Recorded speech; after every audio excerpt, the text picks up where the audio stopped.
Assalamualaikum warahmatullahi wabarakatuh. Perkenalkan, saya Sultan Ilyas Arsalillah Yuswansyah sebagai perwakilan dari tim PBL aplikasi chatbot pada media sosial akan mendemonstrasikan produk yang kami buat berjudul Chatbot Telegram.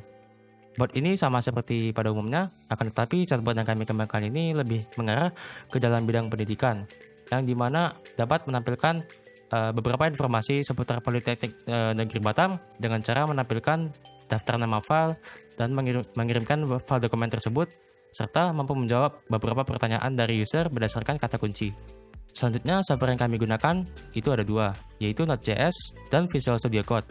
Node.js ini sebagai runtime untuk aplikasi JavaScript. Jadi pada saat pengujian nanti, Node.js perlu diinstal terlebih dahulu agar bisa menjalankan aplikasi chatbotnya. Kemudian text editor yang kami gunakan yaitu Visual Studio Code. Keunggulan produk atau fitur-fitur dari chatbot kami. Yang pertama, dia dapat generate metafile secara otomatis. Metafile yang dimaksud di sini dia bisa menyimpan beberapa informasi dari suatu file dokumen PDF seperti judul dokumen, jumlah kata kunci berdasarkan isi filenya dokumen tersebut, serta tanggal pembuatannya. Metafile ini juga mampu mempercepat proses pencarian kata kunci nantinya. Yang kedua, chatbot kami dapat mencari nama file berdasarkan kata kunci isi file dokumen atau kata kunci judul. Yang ketiga, dapat mengirim file berdasarkan nama file atau kata kunci judul. Dan yang keempat, chatbot kami dapat menjawab beberapa pertanyaan berdasarkan kata kunci yang terdaftar. Oke, sekarang saya akan mendemonstrasikan cara menggunakan aplikasi chatbot kami. Pertama-tama, download file zip aplikasinya terlebih dahulu. Klik kanan, lalu ekstrak key aja. Jika sudah, masuk ke sini, install Node.js terlebih dahulu ya. Jika belum, ini installernya hanya bekerja untuk Windows. Ini karena saya pakai Windows, jadi pakai installer yang ini. Oke, karena saya sudah install, jadi tidak perlu install lagi.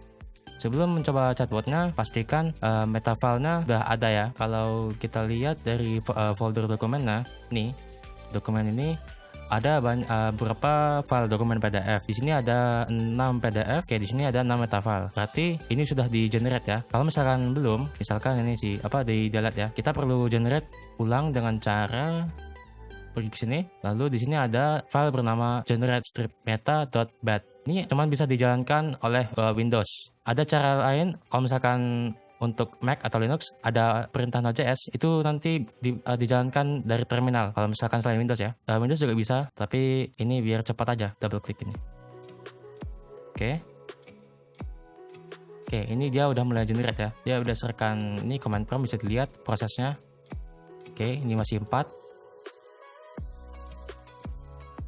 Oke, ini agak lama karena size-nya cukup besar ya. Nah, ini yang multimedia sama ini. Oke, kalau udah siap, ini command prompt-nya bisa ditutup. Close.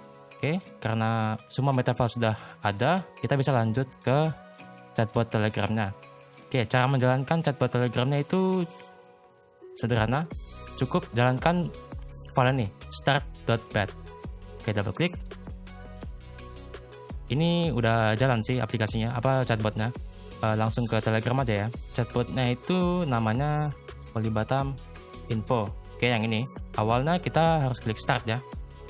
Start. Oke, perlu diperhatikan kalau misalnya ini ditutup, kita nggak bisa interaksi dengan chatbot. Oke, kalau misalkan kita pengen mencari file PDF berdasarkan kata kunci yang ada di dalam kontennya, kita bisa gunakan command search. Argumen yang dimasukkan yaitu kata kuncinya ya. Misal kita mau cari kata kunci web, oke, ini udah dibalas ya. Berarti di sini udah muncul 2 file PDF yang ada kata kunci webnya. Berikutnya komen kedua yaitu search file, berfungsi untuk menampilkan nama-nama file dokumen PDF itu berdasarkan judulnya. Kalau kita enter aja tanpa argumen apapun, oke, dia nampilkan semua yang ada. Misal search file daftar. Oke, dia nampilkan ini. Kita bisa minta chatbotnya untuk memberikan file tersebut ke kita. Oke, caranya dengan command send file. Send file, nama filenya yaitu daftar ulang. Ini mungkin bisa sedikit agak lama berdasarkan size filenya ya. Oke, sudah dikirim. Oke, kalau di samping kalian bisa lihat ada proses-proses di balik layar. Ini chatbotnya ngapain aja. Ada info yang lebih detail juga di sini. Oke, selanjutnya kita bisa menanyakan beberapa pertanyaan kepada chatbotnya. Kapan daftar ulang? Oke, ini jawabannya. Baiklah, demikian beberapa hal yang bisa saya sampaikan kali ini. Jika ada kekurangan, mohon dimaafkan. Wabillahi taufik walhidayah. Assalamualaikum warahmatullahi wabarakatuh.